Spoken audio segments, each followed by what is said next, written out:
మాట్లాడారు, దానిపై మీరేమంటారు? అంటే దాని గురించి ఇంకా ఈవినింగ్ మాట్లాడదాం అనుకున్నాను. ఎందుకంటే విషయం ఏంటంటే జగన్మోహన్ రెడ్డి గారు మాటలకి చేతలకి చాలా డిఫరెన్స్ ఉంటుంది. నేను ఉదయమే చెప్పాను, ఎల్జీ పాలిమర్స్ ఘటన జరిగింది. ఎల్జీ పాలిమర్స్ ఘటన జరిగిన తర్వాత వచ్చాడు జగన్మోహన్ రెడ్డి. వచ్చాడు, ఎక్కడికి వచ్చాడు? ఎయిర్పోర్ట్కి వచ్చాడు. ఎయిర్పోర్ట్కి వచ్చి ఎయిర్పోర్ట్లో కూర్చొని కంపెనీ ఓనర్స్ని పిలిపించుకొని అక్కడ మాట్లాడి కాంపెన్సేషన్ పెట్టేసి వెళ్ళిపోయాడు. అయిపోయింది అక్కడికి. అయిపోతే ఇంకా అక్కడితో క్లోజ్ అయిపోయినాడు. మరి తర్వాత జరిగిన సంఘటనలకి ఎందుకు జగన్మోహన్ రెడ్డి రాలేదు?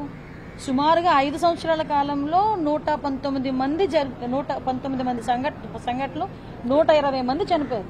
మరి 120 మంది చనిపోయినప్పుడు జగన్మోహన్ రెడ్డి వచ్చి కూర్చోలేదే. కానీ చంద్రబాబు నాయుడు గారు ఘటన జరిగింది నెక్స్ట్ డేనే, చంద్రబాబు నైట్ ఘటన జరిగింది, 2 గంటలకి ఘటన జరిగింది.